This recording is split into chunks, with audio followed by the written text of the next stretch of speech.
un editorial de la prensa libre titulado Puebla apoya caso. Pocas líneas. 11 de diciembre del 95, antes de la censura. Según las encuestas, una abrumadora mayoría de los camisetas es tan consistente que supera con amplitud cualquier posible margen de error, considera que el superministro debe seguir en su puesto. Superministro porque era ministro de Seguridad y Gobernación. E incluso un número significativo de los ciudadanos consultados estima que la labor de Fuerza Armada realizado por Juan Diego ante la Asamblea Legislativa constituye un tipo de adecuada presión a la circunstancia. No era presión. Ese día terminamos la Semana de la Fuerza Pública, que había sido iniciada con una misa en el Parque de la Paz con el padre Claudio Solano, y claro, aquí usted ve quiénes fueron los diputados que votaron en contra. Solo quiero leer dos párrafos de la página 224, porque no fue que todo aquello montado, porque Ana de Santi les dijo, o se quedan en esta reunión y no rompen el quórum, o no hay vacaciones. Aquí está todo nada. Dice Otón Solís: voté negativamente la moción de censura porque, compañeros y compañeras, lo que lesiona la majestad del primer poder de la República no es un ordenado desfile de la fuerza pública frente a la Asamblea, sino lo que a lo interno ésta hace o deja de hacer. Se ha dicho que la Asamblea exige respeto y que en virtud de tal exigencia es que se ha propuesto esta tarde un voto de censura contra el ministro de Seguridad Pública. Lo que no se ha dicho ni parece recordarse nunca es que la medida de lo que podemos exigir a otros viene dada ante todo y sobre todo por lo que seamos capaces de exigirnos a nosotros mismos. Parece que esa severidad crítica que esta Asamblea es capaz de manifestar para tratar de juzgar a otros cuando quiere o le conviene, no está dispuesta a aplicar en primer término a sí mismo. En la era de la información en que vivimos, hoy que estamos hablando del 95, es obligación de los dirigentes, en especial de los que tienen el poder, de hacer las leyes actuar en forma consecuente con los valores. Aquí se dio toda una discusión, y la discusión tenía como fundamento un desfile que el mismo presidente de la República, cuando inaugura la quinta comisaría, que está narrado en este libro, ese día, 7 de diciembre del 94, me dice: Juan Diego, acompañá a los muchachos porque vamos a desfilar desde la quinta comisaría, que estaba de la esquina noroeste de la Caja, diagonal del Teatro Nacional, 200 metros al sur, donde hay un parque entre el Colegio Señoritas y los edificios de la Caja.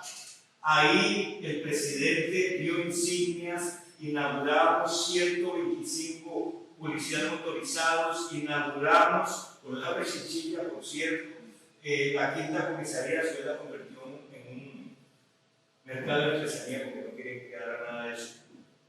Se desfiló de ahí al Balmoral, del Balmoral a la Logia, y el presidente llamó a Antonio Álvarez y le dijo: Antonio, Juan Diego va con el desfile para que lo acompañes a poner la ofrenda floral en el Monumento Nacional. Lo que pasa es que yo sí debo reconocerlo, como lo reconocí en un programa de Luis Ibarra, ya después, que yo cometí un error histórico espantoso.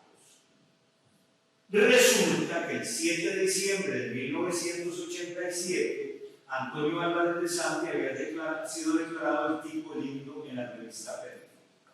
El hombre más guapo de Costa Rica, ministro de Agricultura en el gobierno de Arias. Pero yo, señoras juezas, señores jueces, bueno, es que desde hace 26 años Sarita no compra la revista Perfil. Tal vez en anteriores administraciones llegó a mi casa, pero yo no la leía. Imagínense cómo se puso Antonio Álvarez, señor juez, un demonio. Le eché a perder el segundo día más importante de la vida, su 8º aniversario de la declaratoria del tipo lindo. Ahí está en mi libro. Es el dictamen psiquiátrico, todo lo que le pasó con todas estas cosas de la vida. Y claro, muy bravo por otras cuestiones profesionales constitucionales desde hace tiempo, logra apuntar a la vía de liberación, sobre todo, como dicen otros diputados, porque yo no les quise nombrar un montón de sinvergüenzas en los puestos de la fuerza pública. Su servidor fue el que promovió, por orden del presidente Miguel Solsi, la ley de policía que se aprobó empezando el gobierno en mayo del 91. Aquí viene otra cuestión esperpéntica. Ayudó a su suegro Óscar Castellón a huir del país tras convencer a los jueces de darle libertad bajo fianza, porque el señor estafó el Estado en 1.400 millones. Y la defensa los releyó esta mañana, pero como quien dice agua va, sabiendo que eso fue discutido, que es falso, que yo no fui el abogado defensor de él, y sobre todo por algo muy interesante, que él simplemente fue el instrumento de un cuñado sinvergüenza que se alzó con la plata y se la terminó de llevar nada más y nada menos que Omar Chávez. El señor Castellón fue el papá de mi esposa y murió, ya lo voy a dar la fecha exacta. Yo no fui su defensor, yo no ayudé a que huyera, y si se fue un problema de él, que por ser su nuero nadie me puede atribuir, sino es de manera vil y carnal. Precisamente por esta misma falsedad, yo querellé a Yamilet Angulo Rosales en el expediente que se tramitó en este tribunal, no me refiero a la sección 20-508-0951P, por el hecho sexto de esta querella, que quiero leer muy rápidamente. Dice: en esta publicación, permitida por Yamilet Angulo y divulgada con su consentimiento, volvemos al mismo tema de la responsabilidad de los directores. Agrego otra gravísima especie de orga para afectar la reputación del acusador privado. Dice el Pasquín El Mundo Serio, un hombre que dice luchar contra la corrupción, pero ocultó las negociaciones ilícitas de su suegro. Una vez más, la directora Angulo miente y permite que la mentira sea divulgada. Hecho igualmente falso que todos los anteriores, pero con un indicio del origen de esta falsa imputación. La publicación también autorizada por la verdad directora que acusada, que sigue en la página web del tantas veces citado Pasquín delictivo, donde Antonio Álvarez de Santi se desboca y se atreve a mentir en el siguiente link. Aquí está en la querella. El Mundo CR Costa Rica / Álvarez de Santi asegura acaso que ayudó al suegro huir del país no juzgado. ¿Qué pasó, señor Conjuez, señora jueza presidenta, señora Conjueza? Las partes conciliamos el 7 de diciembre del 2021 y el Mundo CR me pagó 60 millones de pesos para pagar la querella. Así está en ese expediente. 28951P. Las partes conciliaron el 7 de septiembre del 2021 con un pago de 60 millones y el Mundo CR hizo la aclaración de que eso era falso. El 17 de abril del 19 murió Don Oscar. Él no tuvo ni un color en ese prado. Fue sobreseído. No fue su abogado, aunque la nación lo afirmó falsamente. Una boconada más de Toño Alba. Repetida esta mañana y repetida en suave toque. ¿Dónde está la chivosa? ¿Dónde está la broma? ¿Cuál es el meme? Me faltó el 6. Vamos para atrás. Perdón.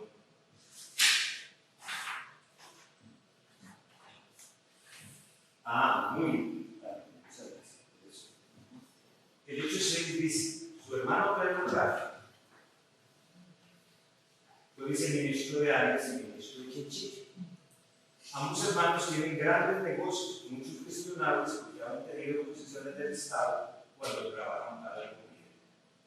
Vean qué clase de vulgaridad. Inclusive la defensa aportó en la audiencia pasada un documento rarísimo que apareció en una página de la UCR hablando del tema de una concesión minera. Primero que todo, yo no tengo grandes negocios con mi hermano Pedro ni con ninguno de mis hermanos. Desafortunadamente, yo provengo de una familia absolutamente patológica, muy complicada, terrible. Terrible porque al morir papá, en el 2006, mi santa madre, que en paz descanse, y un hermano biológico decidieron respetar el testamento de papá y yo lo impuse. Eso me costó una exposición espantosa y un cáncer en el pescuezo, pero eso no hay negocios. Todo lo contrario a lo que se dice en el programa y a lo que se intenta probar con esa hojita que nosotros desmentimos precisamente con la resolución del Ministerio de Energía y Minas y de la Dirección General de Geología. ¿Qué pasa? Cuando papá muere, yo le digo, mamá, a mí me toca el 10% de esta fortuna, que es una gran fortuna. Para mí eran 21 hectáreas de tierra y un tercio de una empresa lechera o minera. Denme mi 10% y todos se reían. No, yo no voy a repartir nada, yo veré a quién le dejo las cosas. Por supuesto, era el hijo preferido, que estaba como sobre un río. Mamá le dio por las buenas, que un montón de traidor, aquello se puso complicadísimo, una acusación, una denuncia que hizo mi cuñado fiscal contra ella, que era la propiedad de la compañía, administración fraudulenta, removida como albacea y 8 casos falsos de violencia doméstica. Casi. Ahora, yo me percato que mi hermano Víctor y mi madre han pedido una concesión del río con la que papá no estaba informado porque ya estaba enfermo. Y le ocultan a la Dirección General, a la Dirección de Geología y Minas, que mi hermanito Pedrito Castro es viceministro de Transportes de Oscar Arias. Bueno, para demostrarles que no tenemos ni negocios ni relaciones, excepto que somos socios en esa empresa cantera, él tiene un tercio, mi esposa se financió y compró un tercio y yo el otro tercio, no tenemos ningún negocio, pésimo negocio, que sea de paz. Entonces yo me doy cuenta que se ha otorgado esa cantera de manera ilegal. Y yo denuncié que era ilegal la concesión y lo llevé a Setena y lo llevé a la DGM. Y ahí está la resolución RD 208-2011 de las 14 horas del 8 de abril del 2011, donde se declaró la unidad absoluta y evidente manifiesta de la concesión del cauce del río 13-2005. Papá se murió el 2 de abril del 2006. Ellos le habían pedido 6 o 7 meses antes. Yo fui el que denunció el hecho de corrupción. Ayer te sacan una frase que yo dije en short. Muy agradecido por doña Laura Chinchilla que anuló esta concesión, pero no fue que me la anularon a mí. Inclusive al final Pedro se dio cuenta y él dijo, sí, a mí no me tomaron en cuenta para hacer eso. Volvemos entonces al hecho 8. Suena acá. Dice la publicación difamatoria que permitió el director del Canal 15. Desde hace varias décadas viene siendo alto jerarca, proveedor y militante de uno de los partidos más corruptos de este país. Vamos a ver, ¿cuántas son varias de estas? Bueno, pueden ser mis 6 décadas y pico, o pueden ser 2 décadas. Bueno, pongamos 2 décadas. Nunca he sido miembro de una junta cantonal, ¿cómo se llama? Una asamblea cantonal del Partido de Liberación Nacional, nunca. De hecho, yo no fui miembro de ninguna asamblea del PIB, me nombraron en la asamblea con una alianza clarísima con el doctor Muñoz. Que he sido proveedor y alto jerarca partidos y militantes, nunca no he sido proveedor de ningún partido de esos, de los partidos más corruptos de ese país. 9. Pues porque es un mentiroso que hace promesas autoritarias, punitivas e inconstitucionales. Por favor, este librito tan pequeñito tiene semanas de trabajo de este servidor y de este equipo. Ningún candidato presentó un plan de gobierno y un programa ideológico como el que nosotros hicimos. Ninguno. Pero no era suficiente porque había un complot urdido entre los medios de comunicación de la UCR, que ahora vamos a hablar de cómo se sincronizan con otro personaje que aparece también mencionado en el periódico Universidad, y en esos días donde le da el ataque de ataques entre el 4 y el 9 de diciembre, también hay un programa donde sale el famoso Federico Campos pegando una insultada de Dios Padre. Hay un proceso pendiente por eso. Salen 8 asquerosos reportajes, al que ahora no voy a referir, hechos por Álvaro Murillo y Ernesto Rivera de Universidad, que es lo más glorioso que hay, hasta de mi cáncer, de mis hijos, de mis exesposas, hablan ahí. No tienen fronteras los periodistas de la UCR.